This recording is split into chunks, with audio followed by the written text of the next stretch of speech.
Paintings is one thing. Prelims की तैयारी करने के बाद जब भी मैं किसी म्यूजियम या मुझे ट्रैवल का शौक है तो आई ऑलवेज सी कि कौन कौन सी पेंटिंग्स है। पहले दिमाग में नहीं आता था, अब व्हेनेवर यू गो अच्छा ये पट्टचित्र पेंटिंग है, अच्छा ये मधुबनी है। आंसर राइटिंग और टेस्ट सीरीज का इसमें मेरा एक व्यू था। मेरा पहला एम था कि मेरा पेपर कंप्लीट होना चाहिए और मुझे 50 पेजेस हैं और मुझे 50 पेजेस लिख के आना है। पेपर कंप्लीट का मतलब मेरा ये नहीं था कि जहाँ 3 पेज है वहाँ 2 पेज करके क्वेश्चन कर दिया। सो मैंने अपने नोट्स जो थे वो पहले के जो थे वो बहुत ज्यादा मेरे अपने बनाए थे, बुक्स से लिए हुए थे। बट चैट जीपीटी क्या करता है कि उसको रिफाइन करता है, मतलब उसकी नो डाउट एआई की जो कैपेबिलिटी है वो ह्यूमन से बहुत ज्यादा है। अगर कोई पीडीएफ है जो आपको लगता है कि मैं लास्ट 10 डेज में इसको उठा के रिवाइज नहीं कर पाऊंगा या मैं इसको रिवीजन स्ट्रेटेजी मेरे पास इस पीडीएफ की नहीं है, तो वो पीडीएफ आप राइट देयर वहीं छोड़ दो। पीवाईक्यू करने का लोगों को मतलब ये था कि एक या दो बार पीवाईक्यू कर लिए तो मैंने पीवाईक्यू कर लिए, मेरा ये चेक बॉक्स हो गया। But that's not true. आपको पीवाईक्यू करने का मतलब ये है कि आपको आज एक पीवाईक्यू दे दिया जाए तो वो आप ये देख के बता दो कि ये 2023 में आया था। Everyone, we have Nikhil today, and Nikhil, you will be joining the police services, right? अच्छा, अब निखिल की स्टोरी क्रेजी इंटरेस्टिंग है. So he belongs to this segment of rankers जिनका फिक्स्ड होता है कि हमें इतना ही करना है. So you have one segment of rankers who will be constantly demanding कि अगला हम क्या करें और ज्यादा इसको कैसे बेटर करें और ज्यादा मार्क्स यहाँ पे कैसे आ सकते हैं. They'll constantly keep probing. On the other hand, you have Nikhil, who is fairly secure in his other dealings in personal life as well. उस पे भी हम लोग आएंगे. And preparation philosophy इनकी ये रही है कि ठीक है, माइक्रो थीम्स ये खुद बताएंगे. माइक्रो थीम्स हमने फिक्स कर ली हैं, इतना ही बहुत ढंग से तमीज से रेडी करके जाना है एंड इसके ही दम पे एग्जाम निकालना है. Right? So you will not have a lot of aspirants जो इस लेवल ऑफ फिनेस पे ऑपरेट कर रहे होते हैं. They'll always ask extra, they'll always ask, you know, more things. Right? तो निखिल से आप ये चीज डेफिनेटली इम्बाइब कर सकते हैं that your first attempt, the kind of focus that you need. अब इंटरेस्टिंग बात पे आते हैं. Last year he got into postal services and he didn't opt for that service. ये already एक PSU में established है and his approach was like, if I get the top 3 services, then it is going to be worth, you know, leaving a well-established PSU job जहाँ पे Delhi NCR की posting है and इधर उधर कोई hassle नहीं है. And this year, I think, तो इन्होंने life में इतना ज़्यादा झंझट नहीं लिया and he has had a focused approach. This year, he gets IPS, right? So इन सारी बातों की, इन सारी details पे और बातें करेंगे Nikhil. Here is a small token. Customary memento from our side. Our aim to, you know, promote traditional arts. And ये tree of life का concept है. आपको हर religion में tree of life का पूरा फंडा मिलेगा. It sort of connects the underground with the earth and the sky. And एक ट्रांसेंडेंटल कॉन्सेप्ट है. राइट? सो हर रिलीजन में यू हैव हिंदुइज्म में, बुद्धिज्म में, ज़ोरास्ट्रिज्म, आपके जीवस, every culture has this concept. Paintings is one thing. Prelims की तैयारी करने के बाद जब भी मैं किसी म्यूजियम या मुझे ट्रैवल का शौक है तो आई ऑलवेज सी कि कौन कौन सी पेंटिंग्स है। पहले दिमाग में नहीं आता था, अब व्हेनेवर यू गो अच्छा ये पट्टचित्र पेंटिंग है, अच्छा ये मधुबनी है. Yes, perfect. So that's the thing. ये पट्टचित्र का एक वेरिएशन है, द ताल Pattachitra, which is a more complicated form. कोई वाटर कलर्स यूज नहीं हो रहे इसमें. It's engraving on these dried palm leaves. Yeah, right. So और ये सारी leaves को फिर कनेक्ट किया गया है. Very nice. Right. Very nice. So it's going to be a good addition to. Nikhil खुद एक बहुत, he is an avid traveler. He keeps collecting things himself. Right. अब over to Nikhil. अगर आप लोग अपने फर्स्ट अटेम्प्ट में हैं and you know you don't want to spread your wings wide, आप बहुत ज्यादा चीजें, you don't want to take more things on then what you can chew, Nikhil sir की स्ट्रैटेजी वर्क्स द बेस्ट. ठीक है? And I would also request Arvind sir, smash में Nikhil sir has been there, Nikhil has been there and he'll be able to pinpoint exactly कौन से वो pivotal places थे जहां पे help हुई है, जहां पे value addition हुई है. Right? Arvind sir, over to you. So first of all, many congratulations to you that you have cleared the exam. Thank you, sir. And we are always very happy when our students clear the exam, right? तो ये हमारा trend रहा ही है कि हमारे students clear करते हैं और we are very happy for that as well. So now Nikhil, the thing is कि you are there with us in our smash programme और तुम एक वर्किंग एस्पिरेंट भी रहे, तो लिमिटेड टाइम में you have to clear the exam, that was the task, ठीक है. और बहुत सारे हमारे ऐसे वर्किंग एस्पिरेंट भी हैं जिनको लिमिटेड टाइम के अंदर एग्जाम को क्लियर करना एक डिफिकल्ट वो मानते हैं, ठीक है. तो तुम ये बता पाओगे, क्योंकि तुम हमारे साथ उन 3 महीनों में जुड़े थे प्रीलिम्स और मेंस के बीच में, उन 3 महीनों में तुमने कैसे ऑप्टिमाइज किया अपनी प्रिपरेशन, स्ट्रेटजाइज कैसे किया चीज़ों को और इम्प्रूवमेंट कैसे किया along these 3 months, if you would say to our students, तो they will also get to know this. I think मतलब प्रीलिम्स का से और मेंस के बीच में टाइम लिमिटेड रहता है सर. सो उसमें मतलब एटलीस्ट मतलब फर्स्ट 10-15 डेज में मैंने अपनी स्ट्रैटेजी को दिए थे कि मुझे अगले 3 महीने की मेरी स्ट्रैटेजी क्या है, क्योंकि मैं जस्ट एक रेस में भागना नहीं चाहता था without any aim. So one thing which benefited me a lot, which micro themes का आपका जो पीडीएफ था, दैट वाज रियली हेल्पफुल. तो मैं अपने 2 लैपटॉप्स थे मेरे पास, तो मैं अपनी 2 स्क्रीन में, एक में माइक्रो थीम्स रखता था, एक में पीवाईक्यू और मेरे नोट्स थे. सो मेरे नोट्स पहले बहुत स्कैटर्ड थे और चीज़ें थी, तो फिर जब माइक्रो थीम्स मैंने इसी बार माइक्रो थीम्स मुझे पीडीएफ मिली, तो फिर मैंने उससे सोचा कि अब इसको बेस लेके अपने नोट्स को कंसोलिडेट करना है और एक डायरेक्शन देनी है, अदरवाइज वो बहुत स्कैटर्ड और so I think micro themes is the one thing which really helped in consolidating notes. और फिर मैंने हर जीएस पेपर के एक 100 पेज नोट बनाए, 100-120 around, based on only micro themes, ताकि मैं बहुत डिस्ट्रैक्टेड ना रहूं, कि मेंस में बहुत डिस्ट्रैक्शन हो जाता है. So like that was helpful. Like we were talking back also कि मेंस में थीम्स जो है वो बहुत ही रिपीटेड होती हैं और बहुत इजिली रिकॉग्नाइज की जा सकती है. So micro theme are those areas which are high priority area, जिसके बेसिस पर अगर आप प्रिपरेशन करते हो ना, to get good grip over the mains. So generally we say this mains is micro theme for, तो हम ये कहते भी हैं. नाउ माइक्रो थीम के यूज से यू, जैसे तुम बता रहे थे कि ऑलरेडी तुम्हारे पास ऑलरेडी कंटेंट था तुम्हारा, ठीक है, but micro theme help you in organizing that and filling that gap. Based on that you were writing the paper. So now we would like to know that you were also using our test series as well. तो किस तरीके से तुम content का use करके test series लिख रहे हो, इवैल्यूएशन के बाद क्या इंप्रूवमेंट तुम कर पा रहे थे, उसके बारे में थोड़ा बता पाओ. बिकॉज फर्स्ट डे में जैसे आप प्रीलिम्स के बाद, प्रीलिम्स देने के बाद जैसे आप मेंस की प्रिपरेशन एंटर करते हो, आप सारी चीजें भूल चुके होते हो. सो राइटिंग का वो ग्रिप पकड़ना, that requires successive let's say feedback, right. So वो कैसे किया तुमने, वो बता पाओ.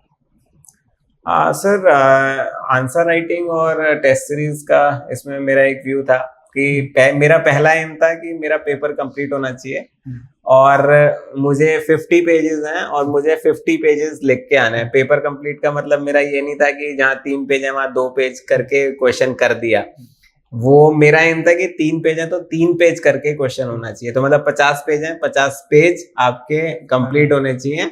उससे एक साइकोलॉजिकल इम्पैक्ट भी आता है और एग्जामिनर पे भी आई थिंक आता होगा, आई एम नॉट श्योर, वो तो खैर मार्क्स बताएंगे. बट मेरा ये एम था, तो मेरा ये था कि टेस्ट सीरीज तो अच्छे से करनी है. सो एक मैंने सिविल दिल्ली की ज्वाइन करी थी टेस्ट सीरीज, एक और इंस्टीट्यूट की ज्वाइन करी थी. सो ये दो टेस्ट सीरीज मैंने रिलीजियसली फॉलो करी थी एंड सिविल दिल्ली के जो फीडबैक्स थे दोज वर रियली गुड. अच्छे से प्रॉपरली एनालाइज्ड, प्रॉपरली रिटन और थॉरोली गिवन थे, तो दैट रियली हेल्प्ड. और मतलब एक और चीज थी कि जो मेरे नोट्स भी थे माइक्रो थीम से जो मैंने चीजें करी थी, I took a lot of help from ChatGPT, Gemini. So मैंने अपने नोट्स जो थे वो पहले के जो थे वो बहुत ज्यादा मेरे अपने बनाए थे, बुक से लिए हुए थे. बट ChatGPT क्या करता है कि उसको रिफाइन करता है, मतलब उसकी नो डाउट AI की जो कैपेबिलिटी है वो ह्यूमन से बहुत ज्यादा है. तो मैंने ChatGPT से भी अपने कॉपी पेस्ट खूब करे माइक्रो थीम PYQ को यूज करके, तो वो सारे वो मेरे को रियली हेल्प्ड. एंड वो मैंने जो ChatGPT से हेल्प ली, मैं अपने राइटिंग्स में लाने की कोशिश वो करता था. So this was my strategy. So now one thing that we are able to understand है कि जो भी वर्किंग प्रोफेशनल है ना, अगर उनको अपना टाइम को ऑप्टिमाइज करना है और बहुत लेंदी नोट्स बना लिए अगर उन्होंने, if they want to optimize it, they can use AI, and which is also you did. You were Yes. telling me about that. Yes. So you used Note LLM and other AI softwares for that, right? So all those people जो कि बहुत लंबे समय तक examination में बने हुए हैं और एक बहुत बड़ा नोट्स बना लिए हैं, उनसे last minute revision notes friendly कुछ खुद से नहीं बन पा रहा, they can use AI as well, Yes, right? definitely. And he is the perfect example for that. Maybe हम इस चीज पे आगे एक वेबिनार करें, ढंग से डिटेल में तुम्हारे नोट्स वगैरह दिखा पाएं, तो maybe we'll be doing that in the future. Also, one more thing that we will ask कि how does the personalized mentorship during the times of prelims and mains works, और कैसे support करता है student को? So I think मतलब mentorship तो obviously gives you a confidence. मेरा एक व्यू है कि पढ़ना तो आपको खुद ही है.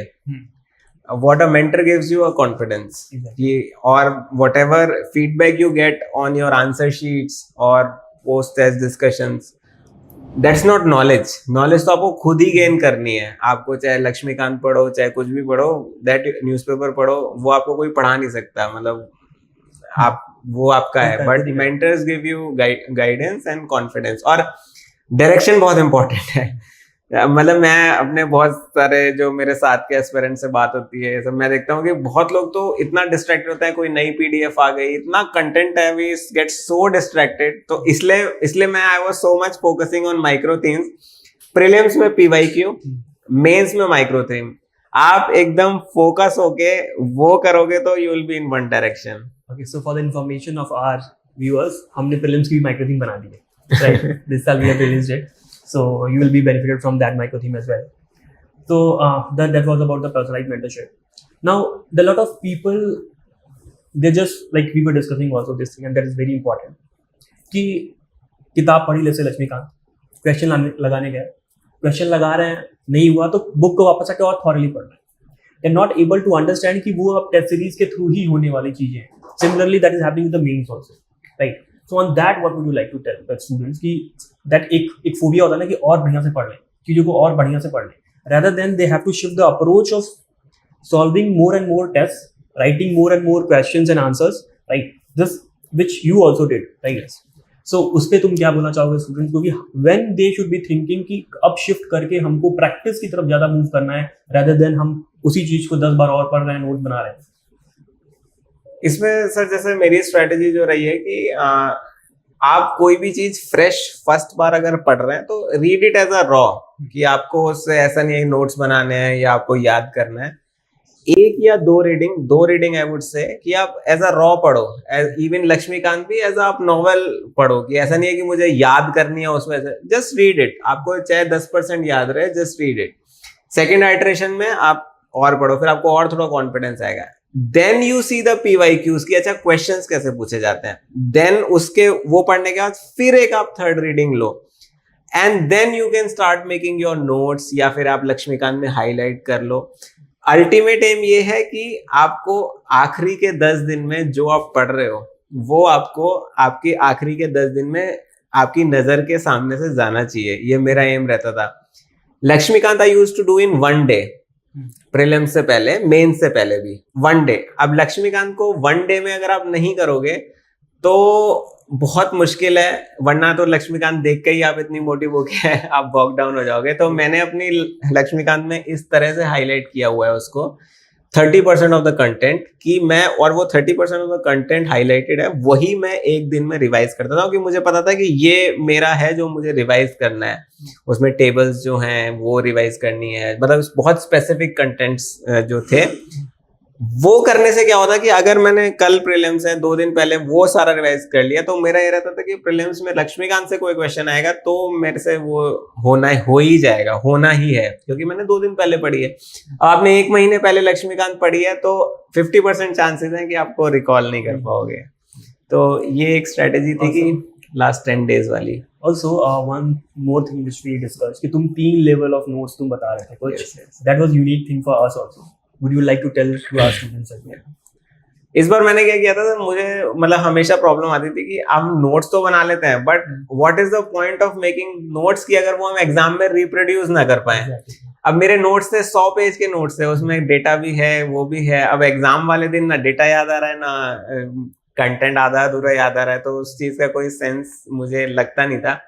तो इस बार मैंने 3 लेवल ऑफ नोट्स बनाए थे कि मुझे था कि 20 दिन पहले क्या पढ़ना है वो क्लैरिटी होनी चाहिए, और मुझे लास्ट वीक में क्या पढ़ना है, मतलब या मुझे जो मेरे एग्जाम के बीच में जो गैप है, लेट्स सपोज आज मैंने GS 1-2 दिया, मैं घर गया 3-4 के लिए मुझे रात में क्या पढ़ना है वो आपको पहले से डिसाइडेड होना चाहिए, अदरवाइज वो रात आपकी वेस्ट हो जाएगी, आपको बॉक डाउन हो जाओगे, यार मैं पढ़ूं क्या, छोड़ो कल पेपर देख के आएंगे देखेंगे। तो मैंने 3 लेवल नोट्स बनाए थे कि एक मेरे 100 पेज के नोट्स थे हर GS के कंसोलिडेटेड कंसाइज, उसके बाद मैंने एक 30 पेज के नोट्स बनाए थे जो कि लेवल 2 थे, और फिर एक 10 पेज के नोट्स बनाए थे। वो 10 पेज के नोट में एक रात पहले जो GS 1-2 दिया, उस रात को GS 3 और 4 के मैं 20 पेज के note, 20 page is doable, 20 page तो आप 2 घंटे में पढ़ सकते हो, तो उस रात को मैं वो पढ़ता था ताकि मुझे नेक्स्ट डे पेपर में एटलीस्ट मेरे को वो जो बुलेट पॉइंट्स हैं वो याद रहे। मतलब आपको टॉपिक्स कि ये थीम है, माइक्रो थीम है, इसके ये 5 टॉपिक है, एटलीस्ट वो तो पढ़ सकते हैं, तो एग्जाम में अच्छा ये 5 टॉपिक थे, टेक्स्ट तो आप लिख ही लोगे, टेक्स्ट तो हो जाता, तो ये स्ट्रेटेजी मेरी थी। So what I'm able to understand from your talk is कि strategizing करना इतना बहुत ज्यादा important है। यस Someone जिसको ये पता है कि लास्ट वीक के लिए भी एक मेरे पास नोट्स होनी चाहिए जिसको मैं देख के रिकॉल कर पाऊँ और एग्जाम में रिप्रोड्यूस कर पाऊँ। अल्टीमेटली गेम वही है कि आप एग्जाम के दिन रिप्रोड्यूस कर पा रहे हैं कि नहीं। True. So for that you have to strategize the things, और Nikhil has done that very well, and that is why he has got the rank and is going to be IPS, right? So thank you, Nikhil, for that. And now I would like to call Praveen sir. Please, sir. Chalo, firstly, again, many congratulations. Thank you so man. much, sir. Thank you so much. On live camera. All right. So I am personally very happy, damn happy on Nikhil's success, because मुझे लगता था जितने भी मैंने UAP में personalise mentorship करवाई है मेरी टीम से, जो हम करते आ रहे हैं सिस्टम के थ्रू, एडिशनली जो भी मैंने 1-on-1 डैफ डिस्कशन सेशंस लिए हैं in the interview guidance programme, तो Nikhil was the one, I had one discussion I guess. So मुझे बड़ा ही चिल लग रहा था, मैंने कहा अरे ये तो बहुत ही चिल है। फिर इसने मुझे कुछ शॉक भी दे दिए कि मैंने ऑलरेडी सर्विस तो ज्वाइन ही नहीं करी, पोस्टल सर्विस सर, बिकॉज मुझे एक महारत्ना वाली कंपनी में मैं PSU, मैंने कहा ठीक है, बट जो क्रेज से मैं खुद भी पढ़ते आ रहा था, मैंने भी खुद 8 साल पढ़ाई में लगाए हैं, एंड उसको निखिल ने बहुत आसानी से कहा कि मैंने ज्वाइन नहीं किया, that was a great shock to me as well. But he said कि मैंने 50 लोगों से बात की है sir, I took my decision, जो मेरा इंट्यूशन था। तो वो मुझे एक फैक्टर लगता है निखिल में कि उसका इंट्यूशन से वो काम करता है। जैसे डैफ में भी हमने बहुत सारी चीजें डिस्कस करी, बट फाइनली वो वही करता है जो उसका इंट्यूशन कहता है। तो focus on the process and self belief, ये 2-3 पॉइंटर्स में मेरे फ्यूचर एस्पिरेंट्स या जो अभी ऑनगोइंग एस्पिरेंट्स है जो प्रिपरेशन कर रहे हैं 26-27 के लिए, उनको मैं बोलना चाहूंगा कि खुद पे विश्वास रखो। एंड लक वक चीज एक ठीक होती है, बट लक उसी को फेवर करता है जो जो सेल्फ बिलीफ रखता है और जो हमेशा प्रिपेयर्ड रहता है। तो luck favour those who are ready with prepared minds, right? So Nikhil, firstly congratulations man. Thank you sir. कैसा लग रहा है? Yeah, it's a good feeling. Finally, what I wanted that I'll get. So it's a different experience, and life is going to change. Completely. Completely. By the way, he wanted, sorry to intervene, by the way, he wanted to be in top 3 services. Yeah. And this is the one, All India service. Yes. All right. What was the reaction of your parents and wife? The first reaction? Yeah, they were really happy.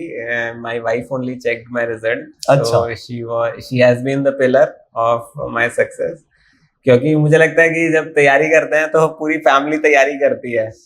आपका काम तो बस पढ़ना है, but उसके पीछे facilitation, sacrifices आपकी, मतलब मुझे तो मतलब वाइफ का, पेरेंट्स का, मतलब everybody is involved in your preparation, आप अकेले नहीं हो। सो जितना मेरा रोल है उससे ज्यादा ही कहूंगा कि मैं उनका रोल है, but that's really important. Indeed, नहीं ये 100% सच है कि जितना हम सफर नहीं करते उससे कहीं ज्यादा हमारे पेरेंट्स और जो हमारे ऊपर डिपेंडेंट है जैसे वाइफ वगैरह, वो सफर करते हैं। उनका सैक्रिफाइस एक अनदर लेवल का होता है, उनको अपने एम्बिशन छोड़ने पड़ते हैं बिकॉज ऑफ योर एम्बिशंस, है ना? तो ये बिल्कुल सच है। अच्छा, थोड़ा सा ये तो एकदम मस्त लगा मुझे, अब थोड़ा सा डीप डाइव करते हैं। 2 सवाल पूछेंगे। I have listen to the conversation you had with Arvind sir, and I would like to ask about the process. See यहाँ होता क्या है, जो मैंने और आपने भी ऑब्जर्व किया निखिल, कि बच्चे अपने अपने IIT अपने अपने बैकग्राउंड से आते जाते हैं एंड अपने मन से पढ़ते जाते हैं, कभी भी फेल्यूर नहीं देखा होता है, अचानक से प्री ही नहीं निकलता, एक प्रीलिम्स, दो prelims is equal to 3 years, तो उनको बहुत अच्छा पैकेज मिल रहा होता है, वो सब कुछ छोड़ के 50 लाख का नुकसान हो जाता है उनका 3 साल में, देखा जाए तो। प्लस एज अलग से निकल जाती है which I call as a golden age, जो कि अभी 21st सेंचुरी में हमें उतना रिलाई नहीं रहना चाहिए, क्योंकि स्टार्टअप्स है, lot of things, pan India चल रही है, गवर्नमेंट भी बहुत उसको बढ़ावा दे रही है, उस चीज में अगर आप 3 साल गवा रहे हो तो ये कंप्लीटली फेल्यूर है कि आप नेविगेशन के साथ नहीं हो, आपके साथ डायरेक्शन नहीं है या फिर आपके साथ प्रोसेस नहीं है। तो Nikhil, I would like to hear from you कि what is exactly the process mean और what exactly the process orientation is important in the preparation. So I would say sir कि मतलब I am staunch supporter of the fact कि अगर आप एकदम fresher out of college हो और आप 1-2 साल वेट कर सकते हो अपनी जॉब स्टार्ट करने के लिए, आपने स्टार्ट ही नहीं करी है, तो आई थिंक 1-2 अटेम्प्ट आप फुल टाइम दे सकते हो, but not more than that. उसके बाद आपको जॉब लेनी ही है, जॉब लेके आप then you can simultaneously do. और सेकेंड थिंग इज जो ऑलरेडी जॉब में है एंड सिंस अगर उनको प्लान बन रहा है कि मैं यूपीएससी दूं, तो मतलब आई वुड डेफिनेटली से कि जॉब के साथ ही करना है। एंड अगर जैसे मेरी ऑब्जर्वेशन जो बोलती है कि जॉब के साथ आप 4 से 5 घंटे डेली पढ़ सकते हो। सुबह 10 बजे से अगर आपका ऑफिस स्टार्ट होता है, कोई भी आदमी 2 घंटे तो सुबह निकाल ही सकता है। अगर आप 6 बजे भी उठो, 7 बजे भी उठो, आपको 1 घंटा छोड़ दो रेडी होने के लिए, कम्यूट टाइम जो भी, अगर आपका 15-20 मिनट ऑफिस जाने में लग रहा है, तो आपको 2 घंटे तो आपके पास होते ही हैं सुबह। 2-3 घंटे शाम को भी आप आराम से निकाल सकते हो। और लेट्स सपोज आप फुल टाइम तैयारी कर रहे हो, no human being can study more than 8 hours. मतलब ठीक है, एक्सेप्शंस आर देयर, 10, 12, 15 वाले exceptions are there, but 8 to 10 hours से ज्यादा आप वैसे भी नहीं पढ़ोगे। मेंटल ब्लॉकेज हो जाता है, डे ड्रीमिंग करोगे, टेंशन लोगे, फिर आपको मतलब, और ऑफिस के साथ ये है ना कि आप ऑफिस जा रहे हो, आपके पास एक फाइनेंशियल सपोर्ट है, आप ऑफिस जाके लोगों से मिल रहे हो, आपका एक सोशल सर्किल है, आपका माइंड डिस्ट्रैक्ट होता है, वरना प्रिपरेशन एक मोनोटोनस हो जाती है। सो आई थिंक उसके बेनिफिट्स भी हैं। सो आई थिंक जो एक्सपीरियंस में है, जो जॉब में है, दे कैन कंटिन्यू विद उस पर। उसके लिए right support and right direction की जरूरत है। अगर डायरेक्शन सही नहीं है तो that will backfire you. So AI का यूज करो, मैंने तो बहुत एआई का यूज किया, चैट जीपीटी का यूज करो, प्लीज LLM का यूज करो, स्मार्ट वर्क करो, इट्स डूएबल, हो जाता है। इंडीड नहीं, ये to be like very good point कि अगर आपका फाइनेंशियल सपोर्ट आपको मिल रहा है और आप खुद ही ले रहे हो वो, और 4-5 घंटे आप निकाल ले रहे हो, तो इससे बेस्ट चीज लाइफ में कुछ नहीं है। तो हम वही करते हैं कि हमारे प्रोग्राम में भी, मेंटरशिप प्रोग्राम में, हम working professionals, college going student जिनका साल बर्बाद नहीं हो रहा है क्योंकि वो पास आउट होने बाकी है, येट टू पास आउट है, तो उनका वो 22 हुआ नहीं अभी तक, तो college professional, working professionals and college going student, इनको हम बढ़ावा देते हैं और इनको रैंक आने में मदद होती है because of the personalised mentorship जो प्रोसेस थ्रू चलती है। ऐसा नहीं कि अपना एक सेपरेट मेंटर है अपनी कहानी बताई जा रहा है, दूसरा एक मेंटर अपनी कहानी बताया जा रहा है, ऐसा नहीं। एवरीथिंग इज सेंट्रल सिस्टम के थ्रू जाता है। हम उनको टच में लाइक सिस्टम उनको टच पॉइंट देती है एंड मेंटर्स उनको इंप्लीमेंट करते हैं इस तरीके से। तो great to hear that is a process more important than emotions and excitement and what are other things. Alright, तो इसके अलावा थोड़ा सा मैं इस बात पे फोकस करना चाहूंगा कि अभी जो हमारे 2026 के बच्चे हैं वो तो बस हमें इसलिए सुन रहे हैं क्योंकि एक एक्साइटमेंट है उनको आपकी तरह बनना है, ठीक है। तो उनके लिए क्या मैसेज है? उनको अभी एक लगभग 80-100 दिन बचे हैं, तो what would be the idea that you will give it to them कि कैसे पढ़ना है प्रीलिम्स के लिए आइदर? इसमें first thing I would say sir कि PYQ का बहुत बड़ा रोल है, बट सिंस मतलब मार्केट में लगता है कि मार्केट में ये है कि PYQ करना है, ये सबको पता है PYQ करना है, बट PYQ करने का मतलब क्या है ये नहीं पता। जैसे मुझे भी नहीं पता था PYQ करने का। लोगों को मतलब ये था कि 1 या 2 बार PYQ कर लिए तो मैंने PYQ कर लिए, PYQ मैंने सारे कर लिए, ठीक है, मेरा ये चेक बॉक्स हो गया। But that's not true. आपको PYQ करने का मतलब ये है कि आपको आज एक PYQ दे दिया जाए तो वो आप ये देख के बता दो कि ये 2023 में आया था या 2022 में आया था, और वो होने के लिए आपको PYQ 5 से 6 बार करने पड़ेंगे। Giving a mock of any institute, giving 5 मॉक्स of any institute and giving 2 PYQ papers of previous year कभी भी ये that will give you much cost benefit than that. the other one. और PYQ का मतलब ये है कि PYQ आपको इस लेवल से करो कि आपको याद हो जाने चाहिए. अगर आप ये नहीं बता पा रहे हो कि ये क्वेश्चन कौन से ईयर में आया था, तो इसका मतलब आप 80% पे हो. या आप अगर ये बता दे रहे हो कि ये क्वेश्चन PYQ है, ये मुझे पता है, तो that means you are at 50% of PYQ preparation.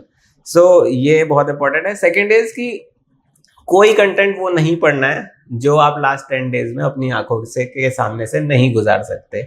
अगर कोई PDF है जो आपको लगता है कि मैं लास्ट 10 डेज में इसको उठा के रिवाइज नहीं कर पाऊंगा, या मैं इसको रिवीजन स्ट्रेटेजी मेरे पास इस PDF की नहीं है, तो वो PDF आप राइट देयर वहीं छोड़ दो, वहीं फेंक दो.